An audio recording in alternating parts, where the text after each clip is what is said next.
important of Papasthanak. Yeah. Friends, today incidentally teachers and we do a bada pratikraman.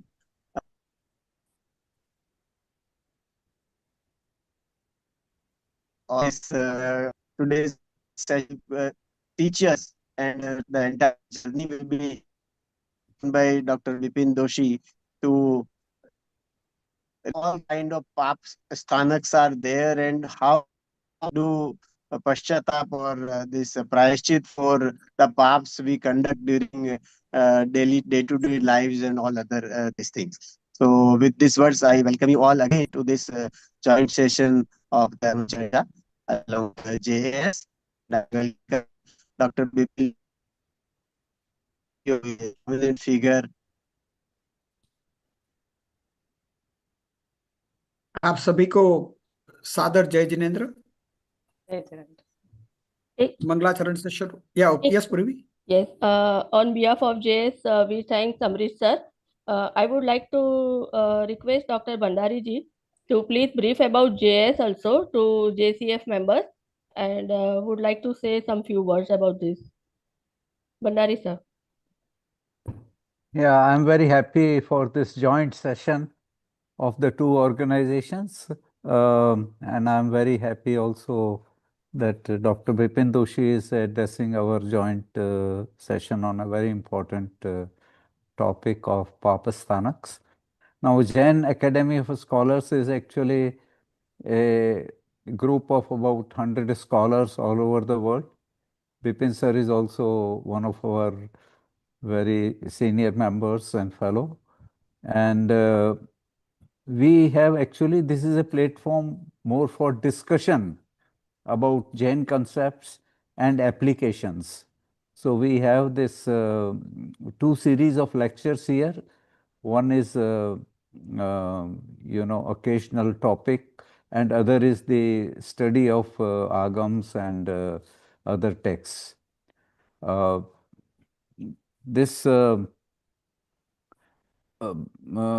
We also have roundtable discussions on important issues, and we publish proceedings on each issue. Dr. Anil Kumarji is there. He recently conducted one roundtable meeting, about 5 sessions involving 20 scholars on reincarnation and rebirth. Earlier we had on Pudgal and matter. That is the one issue of proceeding has come on that Dravya issue.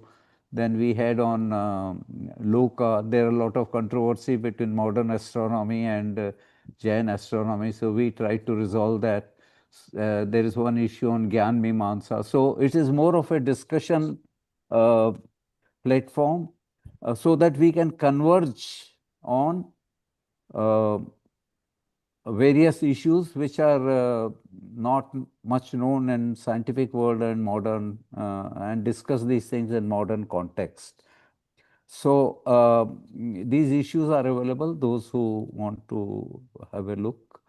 I think the problem is, as Mittalji said, that we should have scientific basis, because when we have Shraddha plus logic both, then we understand and appreciate the concepts better. So our objective of Jain Academy is to find the scientific basis of Jain concepts and tell how it has influenced our daily life in health, in Gyan, in various aspects of life. And the second thing is to take Jain aspects, if they are really going beyond science, can they guide the scientific research? So we are working on these things. I don't want to take much time, but we can have a separate discussion on this because I think we are all eager to hear Dr. Bipin Doshi. So thank you very much and welcome all of you on behalf of Jain Academy of Scholars. Dr. Anil Kumarji, I see him here. He usually conducts our lectures. He is a very senior scholar and a fellow of JS. And of course, you know everybody else, Dr. Ramesh Jain is there and so on. So thank you very much and welcome again. Thank you, Bhandari sir. Now I would like to request Dr. Bipin Doshi ji to please start the lecture with Mangalacharan. नमो ओरियंताणं नमो सिद्धाणं नमो आर्याणं नमो वज्राणं नमो लोये सवसावणं एसो पंच नमोक्कारो सव पावपणासनो मंगलाणं च सव्वेसी परमं हवै मंगलम परमं हवै मंगलम। तीर्थंकर परमात्मा के चरणों में कोटि कोटि वंदन। आज मेरे दो टीचर यहाँ है, डॉक्टर नरेंद्र जी भंडारी और डॉक्टर अनिल कुमार जैन। इन दोनों को मैं प्रणाम करता हूँ। काफी दोस्त आज जुड़े हुए हैं, अमेरिका से बकुल भाई जुड़े हुए हैं, कांति भाई जुड़े हुए हैं, दिलीप शाह जुड़े हुए हैं, कुछ दुबई से मेरी भंडारी फैमिली जुड़ी हुई है, और जैन चार्टर अकाउंटेंट्स फेडरेशन के काफी सदस्य भी जुड़े हुए हैं। पुनीत जी है, कविता जी है, मीना जी है, नाम तो काफी यहाँ देख रहा हूँ। सबको मैं प्रणाम करता हूँ और आज मैं मेरी बात की शुरुआत करता हूँ। सबसे पहले तो दो तीन चीज कहना चाहता हूँ कि मैं कोई स्कॉलर नहीं हूँ, बहुत पक्की बात है। मैं सिर्फ जैन शास्त्र के अंदर जो हमारे प्रिंसिपल्स एंड प्रैक्टिसेस है उसको यूथ तक पहुंचाने की कोशिश कर रहा हूँ, और मेरी भाषा ये है कि वो समझ पाए, क्योंकि शास्त्र की जो भाषा है वो बहुत कठिन होती है और कभी कभी आज की जो जनरेशन है उसके साथ उसका मेल नहीं बैठता है। तो मैं कोशिश कर रहा हूँ मुंबई यूनिवर्सिटी के माध्यम से आज तक करीबन 10,000 विद्यार्थियों को हम एक सिंपल नॉलेज, बेसिक नॉलेज, मैं ये नहीं कहता हूँ कि हम उसको विद्वान बना रहे हैं, हम उसको एक सिंपल जो भी बातें हैं वो पढ़ाने की कोशिश कर रहे हैं, और जैन प्रैक्टिसेस और प्रिंसिपल्स को अपने जीवन में वो कैसे उतारे उसकी एक कोशिश कर रहे हैं। तो मेरा आज का जो प्रवचन है वो, या प्रवचन तो मैं नहीं कहूँगा, मेरा जो भी प्रेजेंटेशन है वो एकदम सिंपल रहेगा। जैसे कि आज भंडारी साहब जुड़े हुए या तो काफी स्कॉलर्स जुड़े हुए, उसके लिए तो बहुत बेसिक्स है, but still you know I would like to be very honest and very humble to say that मैं कोई बड़े शास्त्रों की बात नहीं करूंगा। तो देखिए, जैन, हमारी जो जैन परंपरा है, वो जैन परंपरा में कुछ भी चीजें होती है तो उसका एक लॉजिक होता है, उसका एक मतलब होता है। तो मैं हमेशा मानता हूं कि कोई भी चीज का लॉजिक या तो उसका जो मीनिंग है, that has to be very relevant for our day to day life, यानी कि उसको वर्तमान के साथ जुड़ना ही चाहिए और हमें जोड़ना चाहिए। हमेशा ये कहता हूं कि जो वर्तमान अच्छा होता है तो भविष्य अच्छा ही होता है। तो focus should be on my present life. तो जब भी हम 18 पाकिस्तान की बात करेंगे तो हम उसको प्रेजेंट लाइफ से जोड़ेंगे। ऐसे तो बहुत बहुत बड़ी बड़ी बात कर सकते हैं। हमारे काफी धर्म कथाएं है कि पूर्व में ये पाप किया था तो बाद में उसका बदला ये मिला, और इसका बदला बाद में ये मिल सकता है। तो मैं उन चीजों में नहीं जाऊंगा, लेकिन मैं एक चीज पक्की मान रहा हूं कि अगर हमारे पास कुछ बेसिक्स नॉलेज है, और जैसे भंडारी साहब ने कहा कि हम उसको लॉजिक से जानेंगे, तो हमारी जैन परंपरा ऐसी है। हमारे जीवन में अगर हमें वो परम सुख तक जाना है, मैं मोक्ष शब्द भी नहीं यूज करूंगा, परम सुख तक जाना है, तो learning basic Jain philosophy does not allow you to crawl, does not allow you to walk, does not allow you to run, but it allows you to fly. मैंने जीवन के अंदर इसका अनुभव किया है और यही अनुभव मैं आपके साथ शेयर करना चाहता हूं। तो सबसे पहले तो भाई, हमारे सबको ये 18 पाकिस्तान क्यों पढ़ने चाहिए, या तो इसके बारे में क्यों जानना चाहिए। तो पहला तो बेसिक क्वेश्चन यही है। थोड़ा यहाँ एक मिसनॉम ये है कि हम स्थानक शब्द यूज करते हैं। देखिए, आज के बच्चे को स्थानक का मतलब होता है कोई प्लेस, स्थानक का मतलब एक्टिविटीज नहीं होता है, स्थानक का अर्थ क्रियाएं नहीं होता है। तो सबसे पहले तो बच्चे को यह समझाना पड़ता है कि ये स्थानक का मतलब एक्टिविटीज है, क्रियाएं है। 18 प्रकार की ऐसी क्रियाएं है जिससे पाप का बंध होता है। तो ये सिंपल चीज से हम स्टार्ट करते हैं। तो पहले तो उसको लॉजिक चाहिए। तो लॉजिक के लिए पहले ये शुरुआत करते हुए देखिए, आपका जीवन बहुत अच्छी तरह चल रहा है और अचानक कुछ तकलीफ आ जाती है, अचानक कुछ ऐसी चीजें आ जाती है जो आप समझ नहीं पाते हैं। चाहे आपको कोई बिजनेस में लॉस हो गया है, कोई तबीयत खराब हो गई है, कोई यहाँ आपके संबंध खराब हो गए, तो what is the explanation? How do you explain देखिए, अच्छी चीज में तो कोई प्रश्न नहीं पूछता है, लेकिन कुछ बुरी चीज आती है तो हम प्रश्न पूछते हैं कि भाई ऐसा क्यों हो रहा है। तो हमारे पास तीन आंसर है। पहला आंसर है कि भगवान कर रहा है। तो जवाब ये आएगा, भगवान ऐसा क्यों करेगा, भगवान को क्या लेना देना है मेरी लाइफ से कि वो खराब करे कुछ मेरे लिए।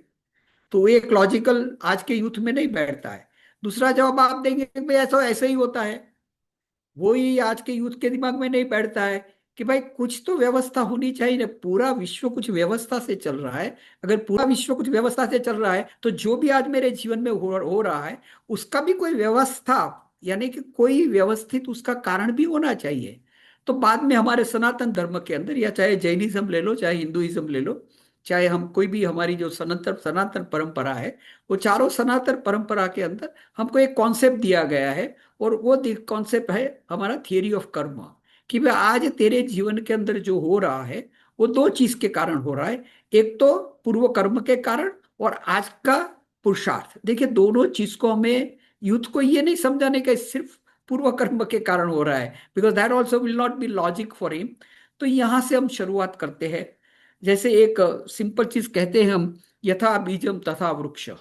जैसा बीज होता है वैसा ही वृक्ष का वृक्ष बनता है।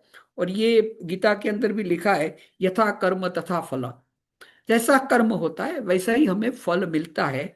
ये बात हमें बच्चे को एक बेसिक्स से समझानी पड़ेगी। और वहां से हम आगे चलते हैं कि भाई हमें हमें ये क्यों पढ़ना चाहिए, हमें ये पापस्थानक के बारे में हमें ये जानने की जरूरत क्या है।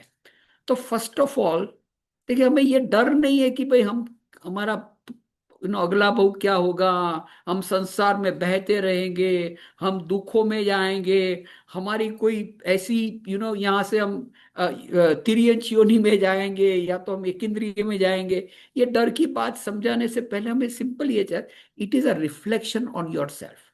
First thing basic, if you reflect on your self by knowing these 18 types of activities which are not good for you, probably you will improve yourself, you will probably improve your present life। तो यहां से हम शुरुआत करते हैं कि भाई देखिए, अ, दुनिया में ऐसी कोई व्यक्ति नहीं है वो कह सकता है कि मैंने पाप कभी किया ही नहीं है। ऐसी कोई व्यक्ति हो ही नहीं सकती है। सब डायरेक्टली और इनडायरेक्टली हम कभी कभी, वो एक गाना था, मुझे मालूम नहीं बॉलीवुड में, जिसने पाप ना किया हो वो पापी न हो, ऐसा कोई गाना मैंने सुना था। तो पाप तो हर एक इंसान से कहीं ना कहीं छोटा मोटा तो हो ही जाता है। But if you reflect on this 18 types of activities, you probably avoid number of activities and improve your life। तो आप कहेंगे भाई मुझे ये लाइफ इंप्रूव क्यों करना है, तो वो भी सिंपल है, फॉर योर फिजिकल वेलबींग। देखिए, पापस्थानक में सिर्फ हम बात करते हैं अगले भव की, पूर्व जन्म की, ठीक है, मुझे उससे कोई एतराज नहीं है। But I think if I learn और आई टीच पापस्थानक, how it will be help me for the well-being, my physical well-being as on today, my mental well-being as on today, my well-being or my social well-being as on today, environmental well-being which I require for my existence or the existence of all the living beings, and yes, यहाँ से थोड़ा आगे मैं जाऊं तो my spiritual well-being। तो देखिए, मुझे पापस्थान इसके लिए पढ़ना है that I want to focus on my present well-being। मुझे ये कथायत की बातें जो भी जैन धर्म के आती है उससे मेरा कोई ऐतराज नहीं है, लेकिन माई फोकस और माई youth focus is to improve my present life, not only my present life.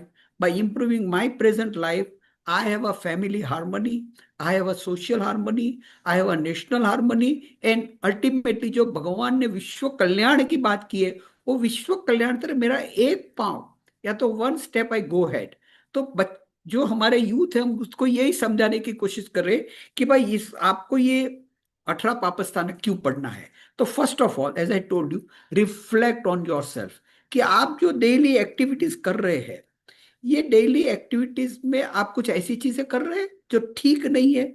So this is one thing. देखिए, एक बहुत, जो मैं हमेशा हमेशा एक ये भी एक बॉलीवुड का छोटा सा गाना मैं हमेशा याद रखता हूँ, तू लाख करे चतुराई, तू लाख करे चतुराई, कर्म का लेख मिटे ना हो भाई। यानी कि देखिए, हम ये बेसिक, देखो, अगर व्यवस्था नहीं है, समझ लीजिए, पूरे विश्व की अगर व्यवस्था नहीं है तो विश्व नहीं चलेगा। तो एक सबसे बड़ी व्यवस्था हमारी ये है कि थियरी ऑफ कर्म, कि जो भी तू कर्म करेगा वो कर्म अल्टीमेटली आप उससे छुटकारा नहीं पाएंगे। लेकिन यह एक सबसे बड़ी बात हमें ये भी करनी है कि भाई पूर्व कर्म में, ठीक है पूर्व कर्म की भी बात कर सकते हैं, लेकिन आज के कर्म को भी सोचो। आज मैंने कुछ बुरा किया, आज मैंने कुछ अच्छा किया, तो जो कर्म के तीन प्रकार गिनाए हुए हैं, क्रियमाण, संचित और प्रारब्ध, तो सबसे फोकस हमारा क्रियमाण कर्म पे होना चाहिए। यानी कि मैं आज जो करता हूं उसकी असर आज ही मेरे जीवन के अंदर या तो मेरे रिलेशन के ऊपर होएगी। तो इसको एक पहले जब भी बच्चे को हम पढ़ाने के लिए जाते हैं तो पहले एक पूरा का पूरा बैकग्राउंड तैयार करते हैं कि भाई why you should learn about this 18 पापस्थान। अभी देखिए 18 का शब्द है ना, वो थोड़ा कंफ्यूजिंग है। लोग ऐसा समझते हैं कि there are 18 activities. Actually, it is not 18 activities, it is a collectiveness of 18 activities, 18 activities describe. देखिए कभी कभी तो ये होता है कि राग और द्वेष के अंदर तो कषाय आ जाते हैं, तो ये 18 गिनने की जरूरत क्या है? तो 18 नहीं, ये 80 भी हो सकती है और दो एक्टिविटीज भी हो सकती है। जैसे अगर हम कहें कि जैन धर्म को सिर्फ दो शब्द में अंतर कि भाई हमें क्या करना चाहिए, तो पहला शब्द है कि हिंसा नहीं करनी या तो अहिंसा, और दूसरा शब्द है अपरिग्रह। तो दो शब्दों में ही पूरा जैनिज्म आ जाता है। अगर ये दो शब्दों को भी हम पकड़े तो पाप स्थानक को समझ सकते, तो 18 शब्दों को पकड़ने की जरूरत नहीं है। लेकिन मजे की बात यह है कि हमारे सभी जगह पे हमने कुछ नंबर निकाले, ज्यादा भी निकाले हैं। ये ज्यादा नंबर निकाल से we want to emphasise something very repeatedly. देखिए कषाय की बात करने के बाद राग द्वेष की बात करते हैं, तो ये रिपीटिशन है। तो there are certain things which we want to emphasise repeatedly, one. And second thing, देखिए यहाँ जो पाप स्थानक है ना, वो पाप स्थानक के अंदर आप देखेंगे कुछ छोटी छोटी चीज की बात की है। जैसे आप गॉसिपिंग करते हैं तो वो पाप का कारण बन सकता है, आप किसी की जेलसी करते हैं तो पाप का कारण बन सकता है। यानी कि not only the major causes but minor causes, और आई से सटल कॉजेज, कि जो दिखते नहीं है लेकिन फिर भी वो आपके पाप का कारण है। तो ये जो दोनों ग्रुप है, जैसे 5 अव्रत की बात चल रही है, 4 कषाय की बात कर रही है, राग और द्वेष की बात रही है, और 7 जो अन्य है, वो अन्य में आप देखेंगे तो दे आर सो सटल, हम मानेंगे भी नहीं कि इससे पाप हो सकता है। लेकिन तीर्थंकर परमात्मा ने इतनी बड़ी एक, जैसे कहा जाता है, एक क्लासिफिकेशन हमारे सामने रखी है कि जिसको हम पढ़ के एक हमारे जीवन के अंदर कुछ बदलाव ला सकते हैं। हमारे जीवन के अंदर नहीं, हमारे आजू बाजू जो भी है उसके साथ हम कुछ बदलाव ला सकते हैं। भी देखिए आज हम जो सोचते हैं, जैसे कि क्रिमिनल वर्ल्ड में आप जाइए तो आप कौन सी चीज की बात सोचेंगे? तो सबसे पहले तो ज्यादा चोरी होती है, तो आप चोरी की बात करते हैं, यानी कि थेफ्ट। एसॉल्ट की बात करते हैं, रेप की बात करते हैं। We talk about the criminality which is happening in financial world, or criminality which may be happening as an anti-national activities। तो देखिए ये हमारा जब भी जिसे कहते हैं jurisprudence, या तो हम जो लॉ की बात कर रहे हैं, तो वहां हमारा फोकस होता है the present activities which are seen in our present day society. लेकिन जो 18 पापस्थानक है वो हमें यहां लेके जाता है कि ये क्यों हो रहा है। That means what are the root causes of all this. ये रूट कॉजेज की बात हम कभी कभी क्या करते हैं, रूट को पकड़ के रहते हैं। तो रूट को पकड़ने के बाद उसकी जो डालियां है, उसके जो वृक्ष है, उसको हम समझ नहीं पा रहे। बेसिकली लर्निंग 18 पापस्थानक और द 18 काइंड्स ऑफ एक्टिविटीज जिससे हम पाप की क्रियाएं करते हैं, तो वो पढ़ने का कारण ये है कि ताकि ये बड़ा जो जिसको हम क्राइम कहते हैं, वो क्राइम हमारे जीवन में नहीं हो सके। तो मैं यहाँ एक चीज ये कहना चाहता हूँ कि we usually we talk lot about the spiritual part of पापस्थानक। मैं कहता हूं कि हमें स्पिरिचुअल पार्ट को छोड़ना नहीं है, but most important part, what is the social relevance, what is the ethical relevance of not doing this activities और understanding this activities. So with this little bit of background, I would now start talking something about the Papasthana. So I will just start little bit of presentation, and that would uh, sometime I'm very poor at technology, but I hope Can you see the slides? Okay. Yes, sir. Yes, sir. Okay, thank you. आने full करो आने 1 minute.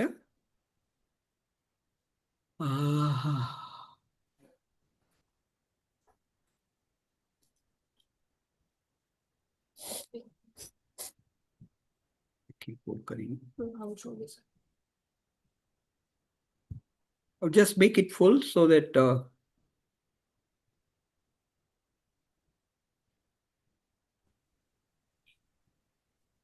So it seems to be perfect. Perfect? Okay. Yeah. Okay. So now let's understand the second slide. Now see, when we want to teach youth about the Papasthanak, हमें ये पहले ये थोड़ा सिखाना ये भी पड़ता है कि भाई इस दुनिया के अंदर 2 टाइप के रिलीजन है. मेजर क्लासिफिकेशन, एक प्रोफेटिक रिलीजन है और एक नॉन प्रोफेटिक रिलीजन है. प्रोफेटिक रिलीजन में हम इस्लाम की बात करते हैं, क्रिश्चियनिटी की बात करते हैं, जुडाइज्म की बात करते हैं, ज़ोरोस्ट्रियनिज्म की बात करते हैं. और नॉन प्रोफेटिक रिलीजन में खास करके हम वैदिक रिलीजन, जैनिज्म और सिख रिलीजन और बुद्धिज्म इसकी बात करते हैं. जो भारत के जो बेसिक रिलीजन है वो नॉन प्रोफेटिक रिलीजन है. ऑब्वियसली मेरे पास इतना समय नहीं है कि मैं आपको प्रोफेटिक और नॉन प्रोफेटिक की डिटेल समझा सकूं, लेकिन ये एक बेस होना बहुत जरूरी है. क्योंकि देखिए, जब भी पाप की बात आती है तो इस्लाम के अंदर या तो क्रिश्चियनिटी के अंदर सबसे बड़ा पाप कौन सा है? तो सबसे बड़ा पाप है is to act against the God's will. या तो अल्लाह या तो भगवान की जो इच्छा है उसके डिसोबीडियंस बेसिकली, और behavioural against their law commandments is considered to be the biggest sin. Hinduism में थोड़ा अलग है. It is a concept that refers to action that are contrary to dharma. देखिए, धर्म और रिलीजन की डेफिनेशन भी अलग है. काफी यहाँ स्कॉलर्स बैठे हैं. धर्म कुछ अलग चीज है, रिलीजन कुछ अलग चीज है. Actually we don't even write English word for dharma and that's why you use the word religion. But मैं अगेन इसकी डेफिनेशन में नहीं जाऊंगा. So anything which is righteous, anything where we talk about duty, anything which is a moral order, तो उसके सामने अगर कुछ काम करते, उसके विरोध में कुछ काम करते, तो Hinduism considers that as a sin. Jainism इसको भी मानता है लेकिन थोड़ा अलग जाता है. और we talk about the karmic particle which are ashubha particle or demeritorious particles which gets accumulated with our soul, and ultimately we have a we trapped into the cycle of samsara, यानी life and death. तो ये तीनों चीज में देखा जाए तो Hinduism is little quite close to Jainism, but Christianity and Islam are very much different. क्योंकि वहां पाप का अर्थ यह है कि आपने खुदा की बात नहीं मानी या तो आपने गॉड की बात नहीं मानी, which is not so much in our. Now देखिए, पनिशमेंट ऑफ सिंस. अगर आपने पाप किया तो आपकी पनिशमेंट क्या है? क्रिश्चियनिटी कहती है कि इटर्नल सेपरेशन फ्रॉम गॉड. यहाँ देखिए, यहाँ मोक्ष की बात नहीं आती है, यहाँ कोई इटर्नल पीस की बात नहीं आती है. यहाँ तो कहते हैं कि भाई you are eternally separated from God. However, God also offers forgiveness and redemption through Jesus Christ, who took the punishment for the sin upon himself. कहते हैं ना कि यीशु ने आपके पाप को धोने के लिए जन्म लिया. देखिए, ये कॉन्सेप्ट हमारी नॉन प्रोफेटिक रिलीजन में नहीं है. आप सोचेंगे कि हमें ये पढ़ाने की जरूरत क्या है. आज हमारे जो बच्चे हैं ना, वो सिर्फ जैन परिवार के साथ नहीं जुड़े हुए हैं. हमारे बच्चे आज अलग अलग परिवार से जुड़े. हो सकता है कि अगर अमेरिका आप जाएंगे तो हमारे कुछ बच्चे की शादी भी क्रिश्चियन लड़की से हुई है, या तो कोई मुस्लिम लड़की से हुई है, या तो कोई अलग अलग हिंदू लड़की से हुई है. तो देखिए, हमें थोड़ा एक ब्रॉड माइंड करके वी हैव टू अंडरस्टैंड कि भाई how different religion looks at sin. मैं ये नहीं कहता हूं कि क्या सच है. देखिए, यहाँ we are not judgmental. Christianity ये मानती है, ठीक है. इस्लाम ये मानता है, ठीक है. हम एज अ जैन हम ये मानते हैं, वो भी ठीक है. दोनों, I mean, we are not here to जज what is right and what is not right. We have to understand कि भाई क्रिश्चियनिटी क्या रह गया, इस्लाम क्या रहे, the hell fire. Hell fire is the ultimate punishment. All sins are subject to Allah judgement in the after life and forgiveness is granted to those who sincerely repent. देखिए ये दोनों परंपरा के अंदर एक बात है कि अगर आप पश्चाताप करो, आप समर्पण भाव से अल्लाह को बोलो या तो गॉड को बोलो I am very sorry, then they can they can forgive your punishment. Unfortunately और फॉर्चुनेटली भारतीय संस्कृति में ये नहीं है. भारतीय संस्कृति में तो ये कहा गया है कि भाई अगर तू कुछ बुरा करेगा तो तुझे भुगतना ही पड़ेगा, तुझे नहीं. तीर्थंकर परमात्मा ने भी अगर कुछ बराबर नहीं किया तो कर्म का जो राजा है वो आपको छोड़ नहीं सकता है. यानी कि भगवान का जो इंटरफियरेंस है is nil as far as the Indian philosophies are concerned. तो ये जो बात है उसको हम बच्चे को अच्छी तरह समझा देते हैं कि divine interference is not accepted as far as the Indian philosophies are concern. देखिए अभी what is the greatest sin in various religion, Christianity कहती है कि ब्लेस्फेमी, यानी कि expressing something. there is somebody who is please put off your mic to somebody. The Christianity says that blasphemy means expressing something which is disrespectful or evil about God is the greatest sin in Christianity.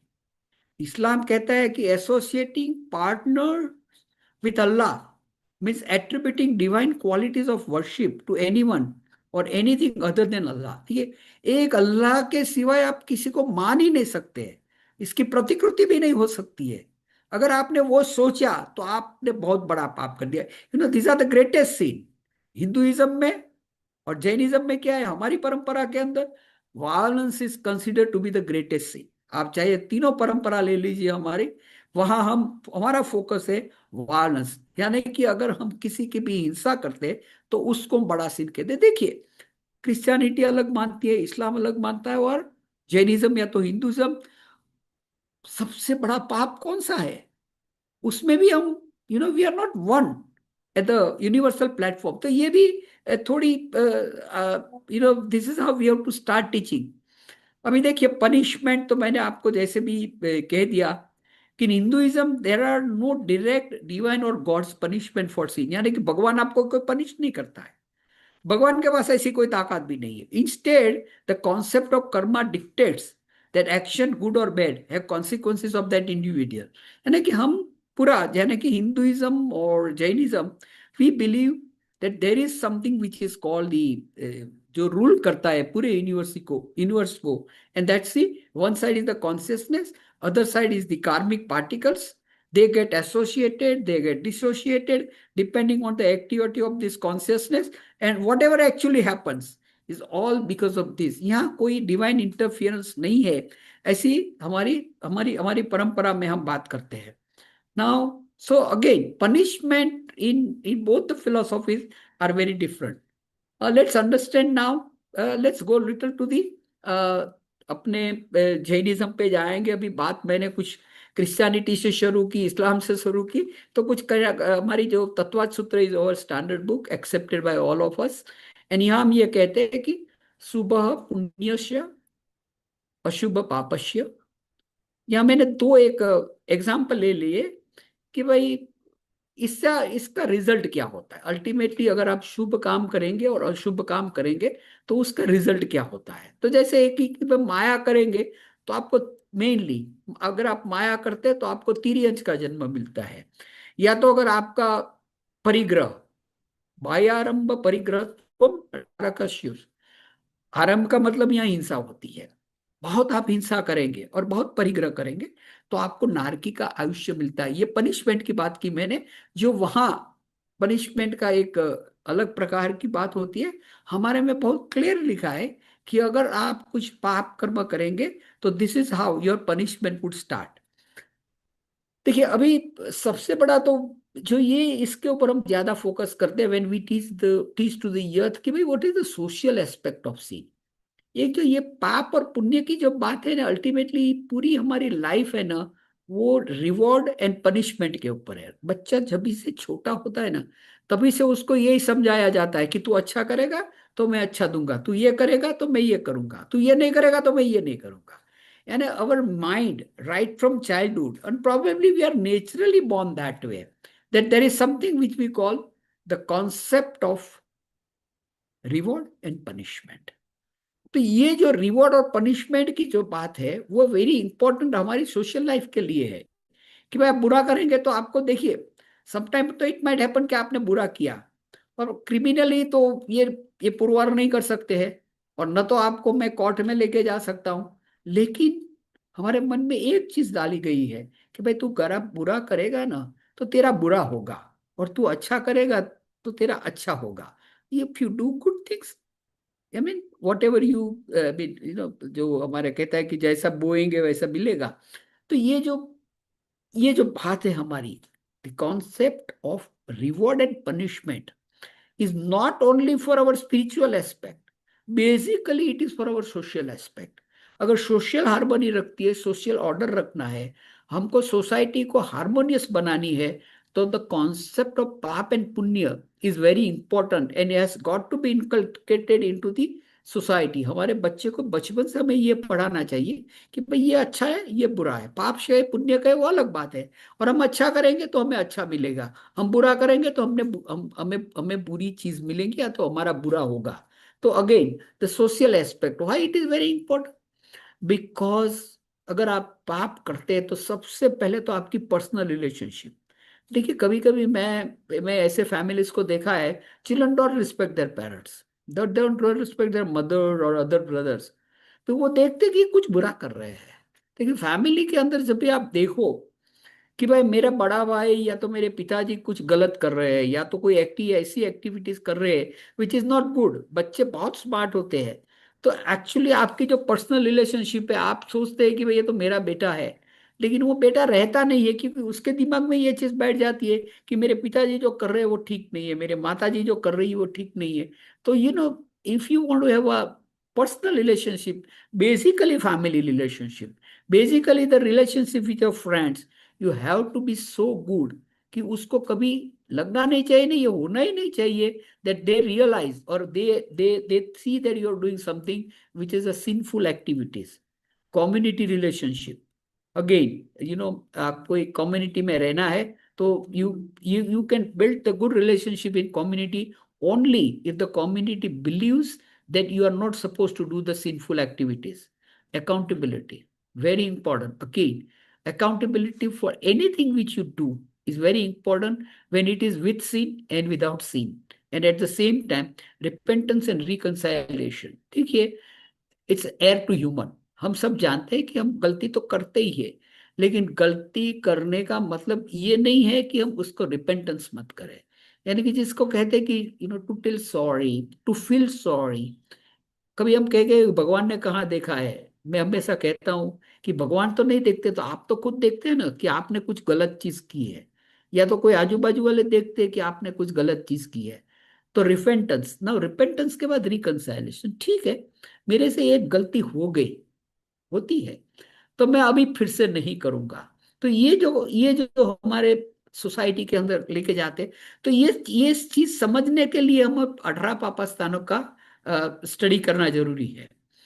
यहाँ में obviously what is पाप, अभी ये तो बहुत definition है कि you do certain activities by which you bind ashubh karmas and on the fruition of those karmas you get the adversities. यानी कि आप ऐसे कर्म का बंध करते हैं जिसके उदय के समय आपको कुछ प्रतिकूलताएं प्राप्त होती है। ये हमारा सिंपल डेफिनेशन ऑफ पाप जैन धर्म के अंदर जो काम, जब भी हम नौ तत्व पढ़ते हैं तो ये सिंपल डेफिनेशन देते हैं। अगर आप यहाँ जाइए अपने वेदों के अंदर जाइए तो बहुत सिंपल डेफिनेशन दिया है, पतति आत्मनम इति पापम। आत्मा का जो पतन करता है उसको पाप कहा गया है। और अभी तुलसीदास गोस्वामी ने बहुत, ये मुझे बहुत अच्छी लगती है, परहित सरिस धर्म नहीं भाई, पर पीड़ा सम नहीं अधमाई। धर्म क्या है? दूसरे का हित करो वो धर्म है, और दूसरे को पीड़ा दो वो अधर्म है। इतनी सिंपल बात हमें कही गई है। देखिए, मैं आगे एक बात भी कहूंगा जो थोड़ी इंपॉर्टेंट भी है, बिकॉज दैट कॉन्सेप्ट ऑफ अशुभ, शुभ एंड शुद्ध इज वेरी कंफ्यूजिंग। वो निश्चय नहीं की बात आती है, व्यवहार भाई की बात आती है, तो हमारे इतने झगड़े हो जाते हैं उसके अंदर। तो उसके बारे में भी मेरे जो व्यूज है, I may be somebody might not agree with me, but मेरे व्यूज है वो भी आपके सामने मैं रखूंगा। अभी देखिए, अगर मोक्ष को समझना है तो जैसे कहा जाता है कि भाई there are 9 essential things which you are suppose to know. Digambar परंपरा में 7 कहते हैं, क्योंकि पाप और पुण्य को हम आश्रम में ले लेते हैं। तो ये जो 9 तत्व है, उन 9 तत्व को हमें क्यों सिखाया जाता है कि भाई आप ये 9 चीज को जानेंगे तभी आप मोक्ष मार्ग को जानेंगे।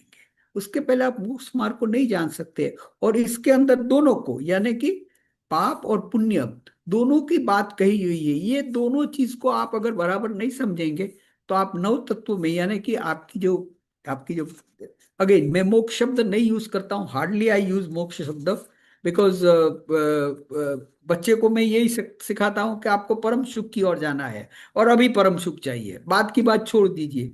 तो परम सुख तक तो नहीं पहुंच सकते, तो ज्यादा सुख चाहिए। ज्यादा सुख है, और सुख की भी डेफिनेशन होती है कि भाई ये पैसे से सुख नहीं मिल जाता है, आपको जो साधन सामग्री मिलती है उससे सुख नहीं मिलता है, सुख कुछ अलग चीज है। और बच्चे ये जानते हैं कि भाई हाँ ठीक है, किसके पास बहुत पैसा है तो वो सुखी है, ऐसा तो नहीं होता है।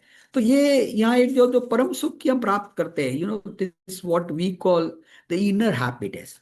अगर ये इनर हैप्पीनेस हमें चाहिए तो हमें तीर्थंकर परमात्मा ने 9 चीज को समझने का कहा है कि भाई ये क्या है। पूरे जो विश्व की जो व्यवस्था है, वहां जीव है, अजीव। यहाँ अजीव में हम खास करके कार्मिक पार्टिकल्स की बात करते हैं। तो ये जो कर्म का आना है, कर्म का बंद होना है, कर्म को हम कैसे छोड़ सकते हैं, और अशुभ कर्म है, शुभ कर्म है। तो ये जो 9, ये मैं 9 तत्व शब्द भी कहता हूँ, कभी कभी मैं कहता हूँ, मैं 9 तत्व भी कहता हूँ, कहता 9 शब्द, ये 9 वर्ड्स, ये 9 शब्दों को आप याद रखिए। ये 9 शब्द के ऊपर जब भी आप कॉन्टेम्पलेट करेंगे तभी आप परम सुख की प्राप्ति के लिए कुछ कर पाएंगे। तो इसमें भी हमें पाप और पुण्य दोनों की बात की है, और ये दोनों की बात क्यों जरूरी है वो हम यहाँ लेते हैं। नेक्स्ट, अभी देखिए, ये थोड़ा टेक्निकल है। ऑब्वियसली ये हमारे बच्चे तो सर्टिफिकेट कोर्स कर रहे हैं, उसकी समझ में ये बैठाते हैं हम कि देखिए, जब भी आप पाप कर्म करते हैं तो आपके 8 कर्म के ऊपर उसका असर होता है, और जब भी पुण्य करते हैं तो 4 अघाती कर्म पे उसका असर होता है। तो ये कहने का फोकस ये नहीं है कि आप पुण्य कर्म मत करो, या तो आप पाप कर्म मत करो और पुण्य कर्म करो, ये कहने का मतलब नहीं है।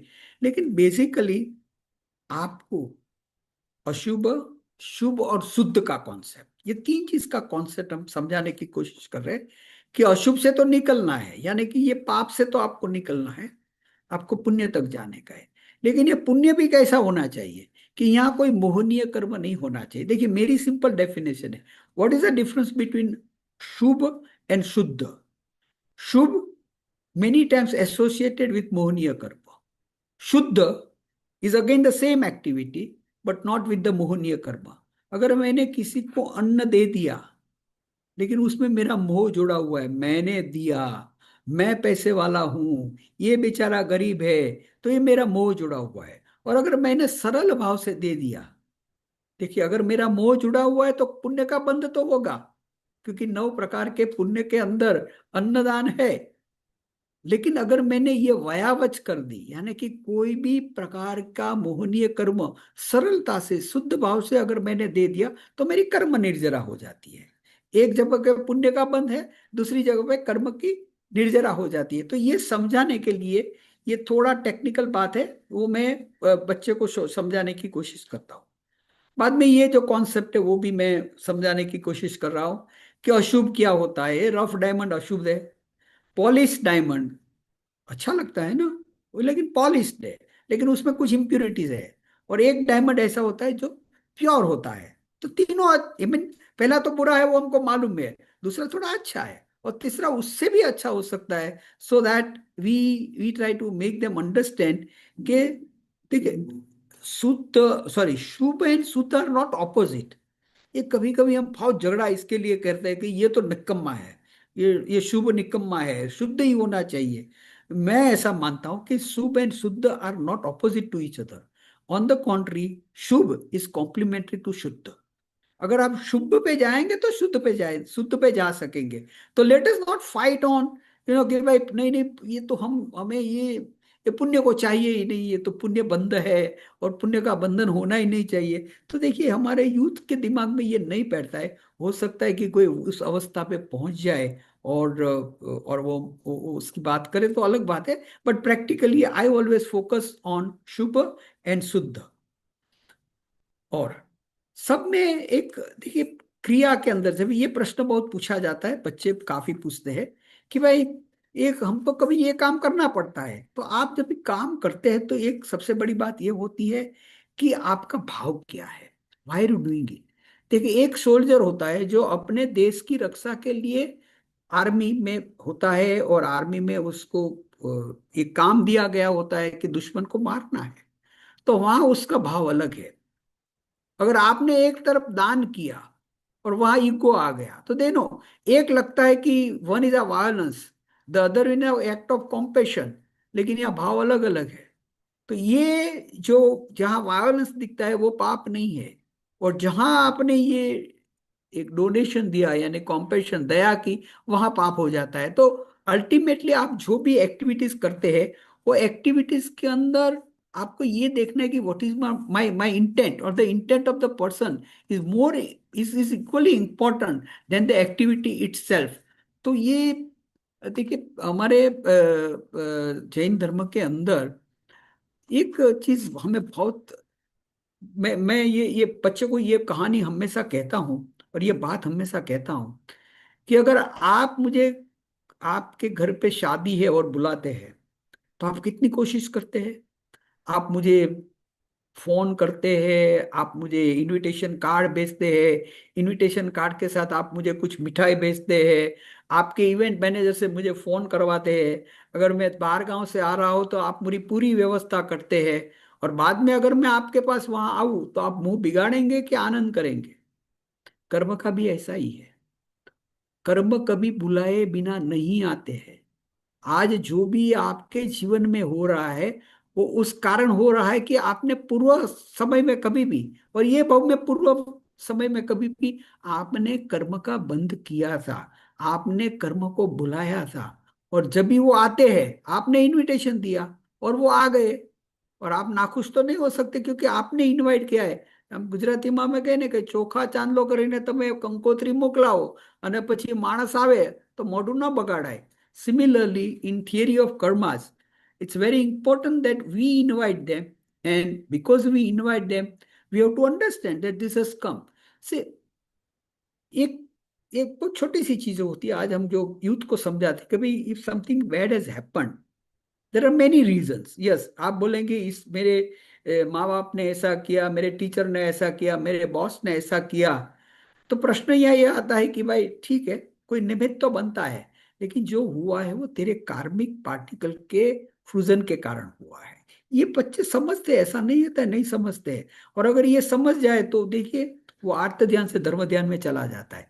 We have to really convince them that why it is not happening to somebody else and why it is happening to you only. सम तो ये जो आपके आपके जीवन के अंदर ही हो रहा है वो आपके पूर्व कर्म के कारण हो रहा है।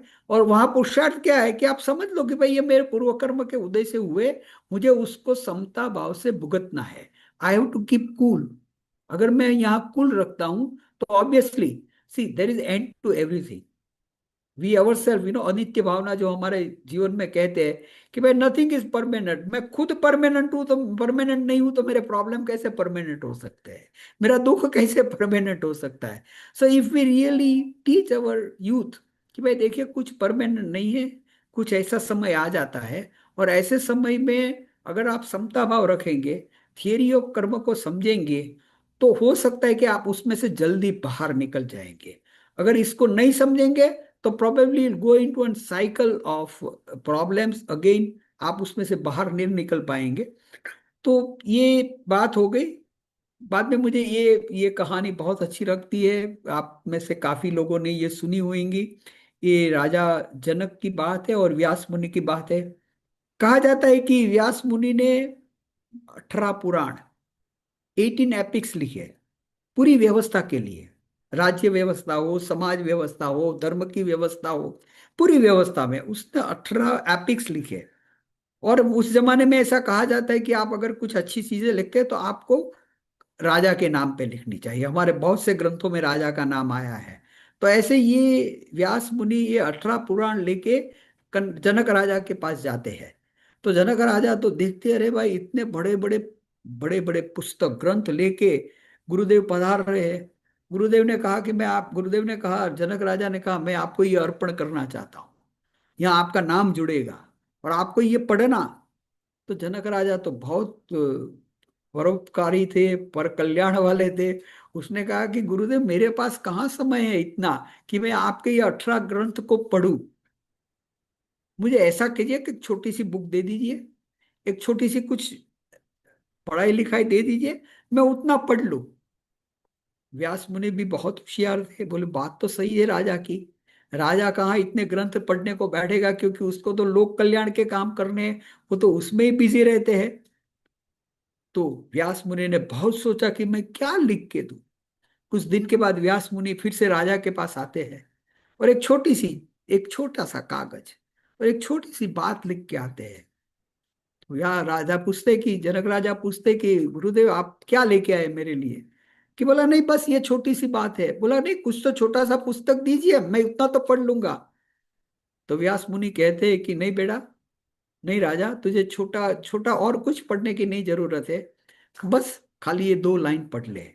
और क्या लिखते हैं, वो जो हमारे श्लोक के अंदर आता है, अष्टादश पुराणेषु व्यासस्य वचनम द्वयम। 18 पुराण में से व्यास मुनि ने खाली 2 शब्द कहे, 2 वाक्य कहे। और क्या कहे, परोपकार पुण्याय पापाय परपीडना। परोपकार कर तो पुण्य का बंध होता है, और अगर दूसरे को तो तकलीफ देता है तो पाप का बंध होता है। देखिए, पूरे धर्म को, पूरी व्यवस्था को, हमारे पूरे जीवन को मैं मानता हूं कि इतनी छोटी सी बात में व्यास मुनि ने रखा। और कभी कभी मुझे बच्चे पूछते हैं कि sir I want to learn Jainism in a very very brief. तो मैं कहता ब्रीफ नहीं, मैं 2 ही शब्द कहता हूँ, 2 ही शब्द। मैं कहता हूँ, please learn not to hurt anybody. Please learn not to hurt anybody in any ways. कोई भी तरह से हम दूसरे को तकलीफ नहीं दे। और दूसरा शब्द याद रखना, you be so strong that nobody can hurt you. अगर ये 2 शब्द हम सीख गए ना, पूरा जैनिज्म का सार उसमें आ जाता है। तीर्थंकर परमात्मा ने यही कहा, किसी की हिंसा नहीं की। और कोई आदमी ऐसा नहीं था, कोई व्यक्ति ऐसी नहीं था कि जिससे वो डगमगाई जाए, चाहे वो चंडकोशी हो, चाहे वो ग्वालिया हो, चाहे किसी वो कान में खिले ठोकते तो भी ही डजंट गेट हर्ट। तो ये जो दोनों चीजें हमारे धर्म के अंदर हमें सिखाई गई है, दूसरे को हर्ट मत करो और don't get hurt by others. अभी हाउ टू अवॉइड पाप, यहाँ में अभी आप most of you must be knowing that there are 9 activities by which you bind shubh karma, जिसको हम पुण्य कहते हैं। और ये पुण्य के उदय के समय हमें अनुकूलताएं प्राप्त होती है, पाप के उदय के समय हमें प्रतिकूलताएं प्राप्त होती है। लेकिन यहाँ एक थोड़ा सा डिफरेंस ऑफ ओपिनियन रहता है। लोग कहते हैं कि पुण्य सोने की बेड़ी है, पुण्य सोने की बेड़ी है। और तो मैं ये थोड़ा मानता हूं कि मैं उसकी भाषा अलग करता हूं। पुण्य सोने की बेड़ी नहीं है, सोने का आभूषण है। आप रखिए, उससे कोई प्रॉब्लम नहीं है। क्योंकि टू टीच यूथ कि भाई आप अच्छे काम मत करो, ये तो आत्मा के तो ये बहुत तकलीफ होती है। तो I always tell them that this good activity, but then at the end I add that please don't do this with expectation. आप पुण्य के काम थोड़े सहज भाव से कर लो। अगर आपने सहज भाव से कर लिया तो that would definitely lead to karma nirjara. Okay, अभी देखिए, ये पाप से हम छुटकारा कैसे पाते हैं।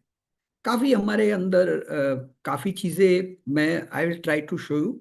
तो सबसे पहले तो वेरी सिंपल हमारे प्रैक्टिसेस है, सामायिक। अगर आप सामायिक करते हैं, सामायिक यानी समता भाव, सामायिक का मतलब सिर्फ वो 48 मिनट की सामायिक नहीं है। हम कभी कभी सामायिक का मतलब यही कहते हैं कि भाई ये जो रूटीनली हम करते हैं ना, मुझे मालूम है कि कभी कभी हम कहते हैं कि मैंने 5 सामायिक की, कभी कहते हैं कि मैंने 2 सामायिक की। अच्छा है, आप सामायिक 5 करो, 10 करो, अच्छा है। लेकिन वो सामायिक करने के बाद क्या आप समता भाव में रहते हैं? सामायिक का मतलब है a practice to learn equanimity. कभी कभी मुझे ये मालूम है कि आप सुबह में सामायिक करते हैं और आपका ड्राइवर थोड़ा लेट आया, तो आपकी सामायिक कहाँ चली जाती है मालूम नहीं है। आपकी काम वाली जल्दी नहीं आई तो आपकी सामायिक कहाँ चली जाती है वो हमें मालूम नहीं होता है। तो देखिए, सामायिक का मतलब होता है is to remain in equanimity, equanimous भाव के अंदर हमें रहना चाहिए। तो पहला है कि अगर प्रेजेंटली आपको पाप कर्म की निर्जरा करनी है या तो निर्जरा करनी है, तो आप सामायिक में रहिए। अगर आपने पूर्व में कुछ ऐसे पाप कर्म किए हैं, उसकी अगर आपको निर्जरा करनी है, तो प्रतिक्रमण कर लीजिए। देखिए कितनी अच्छी बात है, मिच्छामि दुक्कडम, मिच्छामि दुक्कडम का कर्तव्य। ओके, मैं भाव से ये कह रहा हूं कि मैंने जो दुष्कृत्य किए हैं वो मिथ्या हो। मिथ्या ऐसे हो नहीं सकते, ये मेरा भाव है कि मैंने कुछ गलत किया है, तो रिपेंटेंस, तो repentance is very important for और रिपेंटेंस का तो काफी, देखिए आज तो ये फॉरगिवनेस और रिपेंटेंस के ऊपर पूरे दुनिया के अंदर इतने काम हो रहे हैं, इतना काम हो रहा है कि how it is helpful for your mental health. तो ये रिपेंटेंस की बात है, यानी कि हमारे भाषा में उसको प्रतिक्रमण कहा जाता है। और बाद में प्रतिक्रमण का एक दूसरा पहलू है पचकाण। और पचकाण का मतलब होता है कि भाई अभी मैं ऐसा नहीं करूंगा। देखिए, कोई भी पाप का प्रतिक्रमण करने के बाद हमें ये रिजॉल्व भी करना चाहिए कि अब मैं ऐसा नहीं करूंगा, बाय मिस्टेक्स मेरे से ये हो गया है। हमारे हमारे अ, हमारे जैन धर्म के अंदर 3 शब्द है। एक शब्द है अतिचार। अतिचार का मतलब है something which is done by mistake, inadvertently, उसको अतिचार कहा जाता है। यानी कि हम जो प्रतिक्रमण करते हैं ना, वो अतिचार का प्रतिक्रमण होता है, जो हम करना नहीं चाहते लेकिन हमारे से हो गया। लेकिन अगर अनाचार है, यानी कि हमने संकल्प से किया, तो उसका प्रतिक्रमण नहीं है। हम कभी बोलते हैं ऐसा है कि जानता अजानता, लेकिन जानता होता है ना, जान के हम जो करते हैं उसका प्रतिक्रमण नहीं होता है। वो तो हमें हमें उसका रिवॉर्ड, यानी कि उसकी पनिशमेंट मिलती है, मिलती है, मिलती है। तो ये जो शब्द है, दोनों को हमें अतिचार और दुराचार को हमें बराबर समझना चाहिए। और पचकान, पचकान का मतलब होता है, सॉरी, पचकान का मतलब होता है that I will now try to avoid this what's happening to me. Obviously recitation of Navkar mantra, सव्व पावपणासम। अभी देखिए, मुझे यहाँ एक चीज ये भी कहना है कि हम कभी कभी ये नवकार मंत्र एक मैकेनिकली कर लेते हैं। हमने नवकार मंत्र किया तो हमारे पाप नहीं, ये ऐसा इतना सिंपल नहीं है। नवकार मंत्र का मतलब ये है कि हम पंच परमेश्वर को याद करें। जब भी हम कहते हैं कि नमो अरियंताणम, तो उसका मतलब ये नहीं कि हम नमस्कार करें, सिर्फ नमस्कार नहीं है, हम अरियंत की आज्ञा का पालन करते हैं। और अरियंत ने जैसा जीना, अरियंत ने जो जीवन जिया, वैसे जीवन जीने की कोशिश करेंगे। नहीं तो ये नमो अरियंताणम बोलने का कोई मतलब ही नहीं। नमो सिद्ध भगवान, तो अरे भगवान, सिद्ध भगवान कैसे 8 कर्म को उसने नष्ट किया है, परम सुख में है, वो सब हम बोलेंगे। अरे भाई, उसने 8 कर्म का नाश कैसे किया, वो मैं करने की कोशिश करूंगा। तो ये पंच परमेष्टि का नमस्कार सिर्फ नमस्कार के लिए नहीं है, उन जैसे बनने की मैं कोशिश करूं। अगर मैं ये कोशिश करूंगा, तो सबसे पहले मुझे क्या करना पड़ेगा, मेरे पाप को नष्ट करना पड़ेगा। अगर मैं ये करता हूं, तो सव्व पाव पणासनो, यानी कि मेरे सभी पाप का यहाँ नाश होगा। ये चीज हमें आ, करनी है। तो नवकार मंत्र की बात करते हैं। ऑब्वियसली हमारे में ये बहुत बड़ा शब्द है, जो हम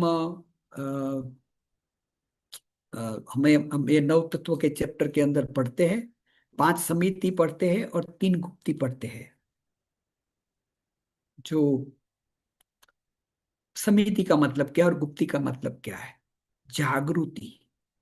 I will be always aware about what's happening and what am I doing.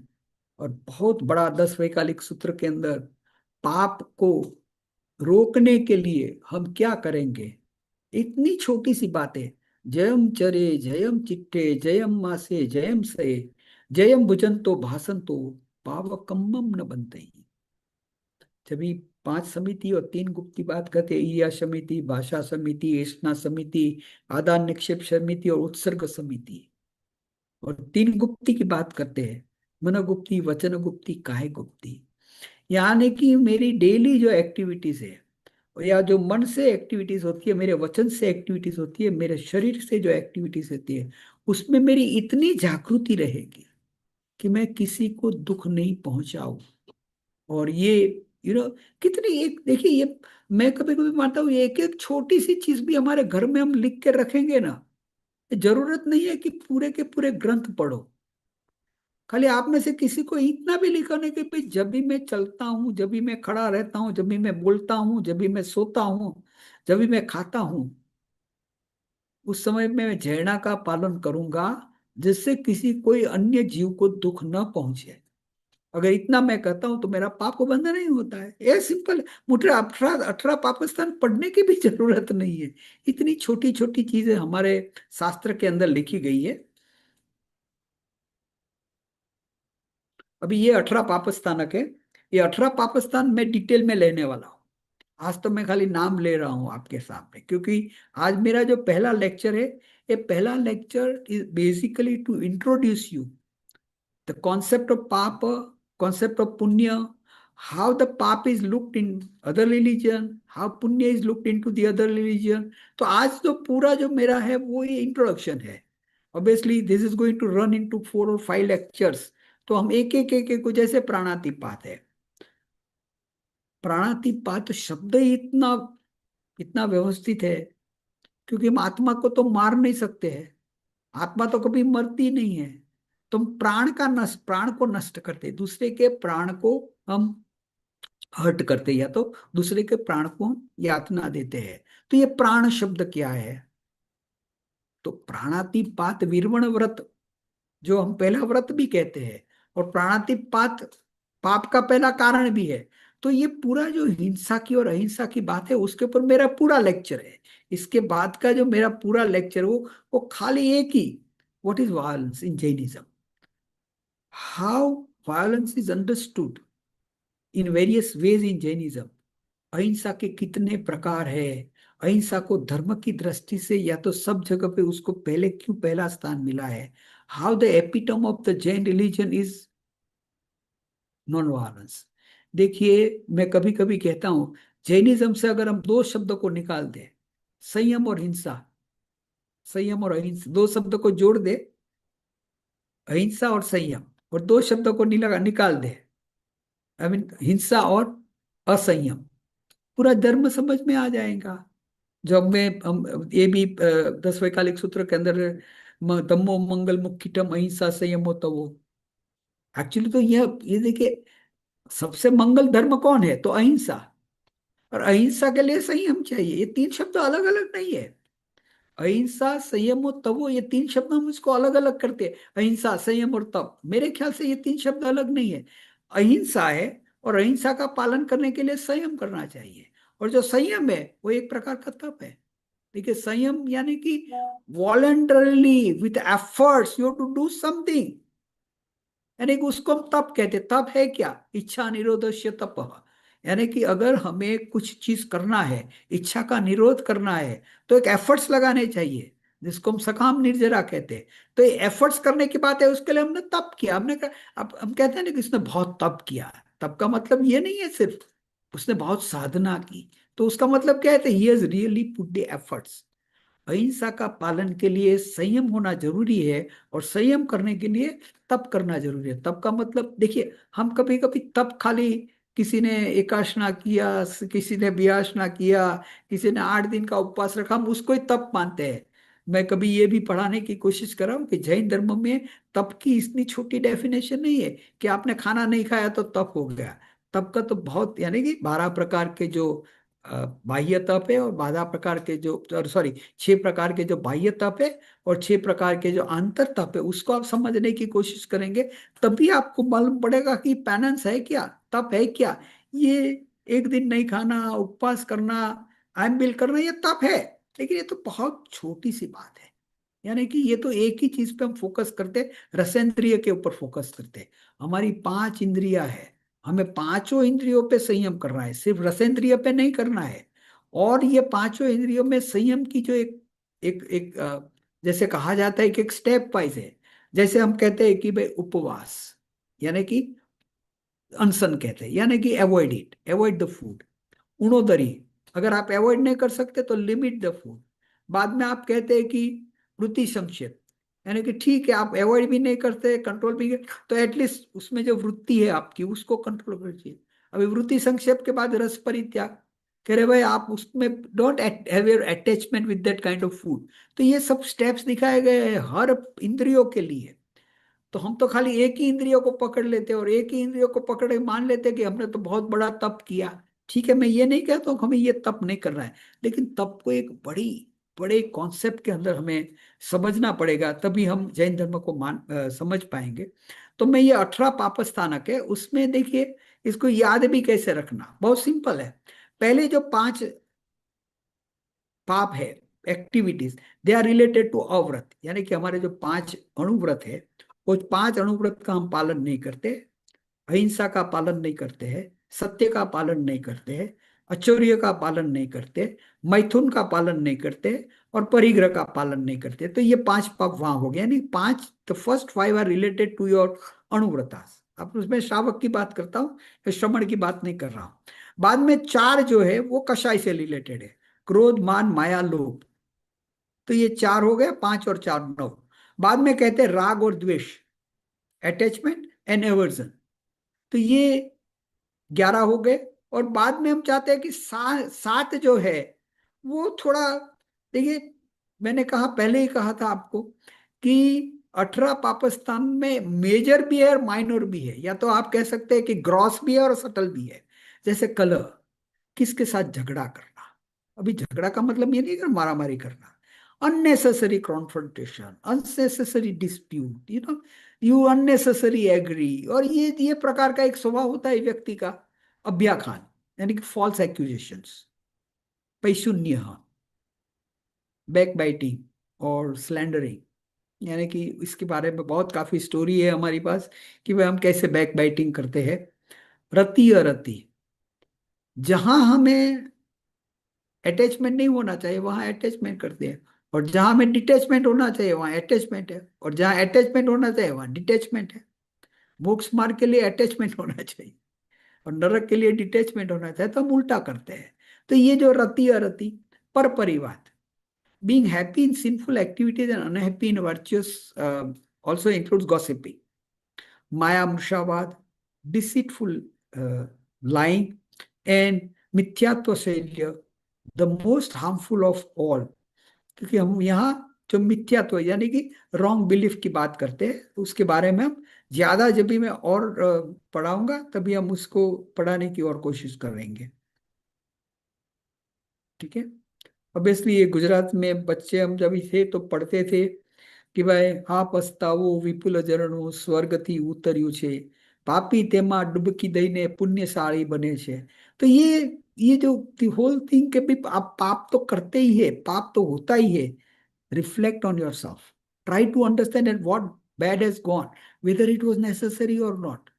अभी मैं एक लेक्चर ले रहा था, it was about the finance, तो मैंने बच्चे को यही प्रश्न पूछा, why you want to earn lot of money, you earn lot of money, but आपने कभी ये सोचा कि मैं इतने पैसे क्यों कमाऊं, इतने पैसे कमा के मैं क्या करूंगा। आपने उस तक का भी प्लान तो करना चाहिए ना।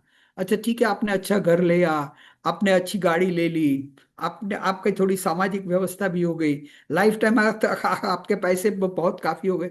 बाद में क्या करेंगे पैसे का, तो उसका तो भी कुछ प्लान करो। मैं ये नहीं कहता हूँ कि पैसे मत कमाओ, लेकिन पैसे कमाने की अगर आग है और आप काफी पैसे कमाते हैं, तो उसका क्या करना चाहिए। सामान्य ओर से ये कहा जाता है कि जब भी पुण्य का उदय होता है ना, तो पाप करने की इच्छा है, या तो पाप करने की जो अनुकूलता है वो बढ़ जाती है। तो you have to be really careful कि जब हम पैसे वाले बने तो हमें तो बेसिकली मैं यही कहता हूँ कि अगर आपको पाप से बचना है तो परोपकार। तो मैंने जनक राजा की आपको जो बात कही वो मेरे दिमाग में बहुत अच्छी तरह बैठती है। बचपन में हम एक मुझे अभी याद है कि बचपन में हम पढ़ते थे, परोपकाराय फलंती वृक्षा, परोपकाराय वहंती नद्या। यानी परोपकार, वृक्ष हमारे ऊपर परोपकार कहते करते हैं क्योंकि हमको फल देते हैं। नदियां बहती है, उसका पानी बहता है, वो भी परोपकार है। दुहंती गाय, जो गाय हमको दूध देती है, वो भी परोपकार है। परोपकार अर्थम इदम शरीरम। तो हमारा शरीर भी परोपकार के लिए होना चाहिए हमें। बचपन में जब भी मैं छोटा बच्चा था, जब स्कूल में पढ़ता था, तो हमारे टीचर ये सब श्लोक हमें पढ़ाते थे। तो देखिए, पुण्य, पाप से बचना है तो पहले परोपकार करना सीखिए। बस यही सिंपल चीजें है। पाप से डरने की कोई जरूरत नहीं है। कभी कभी मैं एक बार बहुत मेरे अच्छे दोस्त थे, काफी अच्छे दोस्त थे, उसको ऐसे में मैंने मस्करी में पूछा था, बहुत बहुत सात्विक व्यक्ति है। मैंने ऐसे ही मस्करी में पूछा कि भाई તમારા થી ક્યારે પાપ થાય કે નહીં, એવું એમ પૂછી લીધું એને, આપણે મગજમાં આવે ને કે સાહેબ તમે ક્યારે પાપ કરો કે નહીં. He gave me a very good answer કે Bipin, he calls me by my name, કે બિપિન, આપણે સારા કામમાં એટલું બધું ગૂંથાયેલું રહેવાનું, अच्छे काम में इतने बिजी हो जाओ कि बुरे काम करने का समय ही नहीं मिले. वेरी सिंपल, कि मैं तो पूरे दिन अच्छे काम की बात करता हूं, तो कोई बुरे काम करने का समय तो होना चाहिए ना. So this is, this are some of the things which we learn from our seniors. आज मेरी जो बात है वो मैं सिर्फ और सिर्फ इंट्रोडक्शन टू पाप स्थानक की, आज तो मैं उतनी बात करूंगा. अगले जब भी मेरा विषय होगा तभी मैं प्राणातिपात यानी कि जो एक एक पाप स्थानक लेने की कोशिश करूंगा. हो सकता है कि फर्स्ट लेक्चर में कुछ 4-5 पाप स्थानक ले लूं, और बाद में मैं एक साथ, यानी कि हो सकते हैं, मुझे मालूम नहीं है कि कितने लेक्चर्स होंगे, but this is the first lecture. Purvi ben has told me that you can take 4 lectures, तो प्रॉब्लली 4 लेक्चर के अंदर मैं 18 पाकिस्तान को समाज, उसकी पूरी बेसिक बेसिक इंफॉर्मेशन. फिर से मैं कहता हूँ, आज यहाँ काफी ज्ञानी लोग बैठे हुए हैं. जैसे भंडारी साहब को तो ये ABCD भी नहीं लगेगी, लेकिन मेरी जो कोशिश रही है वो ये है कि कॉमन यूथ और common person should understand the concept of what is meritorious activities and what is demeritorious activities. अगर हम इसको जानने की कोशिश करें तो again it is not for having a fear कि भविष्य में क्या होगा. इट्स नॉट अबाउट दी कि मुझे नारकी में जन्म मिलेगा और वहां इतने दुख है. मैं कहता हूं कि my focus is my present life, कि मैं अभी ऐसा जीवन जीऊं कि जहां मुझे ज्यादा आनंद मिले, ज्यादा सुख मिले. I am comfortable with my people around me, मेरा परिवार अच्छा हो, मेरे दोस्त अच्छे हो, और I live a life which I enjoy. तो उस हिसाब से I want to reflect on all the bad activities which are prescribed in Jain philosophy और जैन शास्त्रों के अंदर. ये जो 18 शब्द का उपयोग किया गया है, चाहे आप उसको पाप स्थानक कहे, कुछ भी कहे, तो ये 18 शब्द को मैं पढ़ना चाहता हूँ, समझना चाहता हूँ. और उस पढ़ने से, समझने के बाद उसमें से जितना हो सके उतना हम अपने जीवन में उसको उतारे, इसको उसका हम पालन करें. तो हो सकता है कि our life will be wonderful. बस मेरे खाली लास्ट में एक ही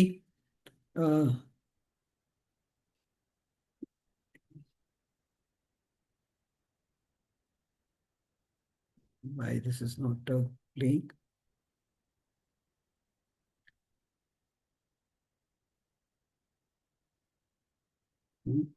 Why this is not playing?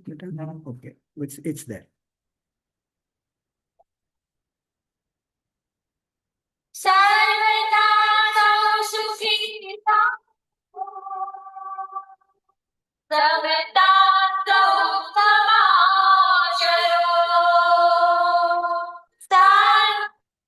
दिव्यता व्यापो सर्व शांति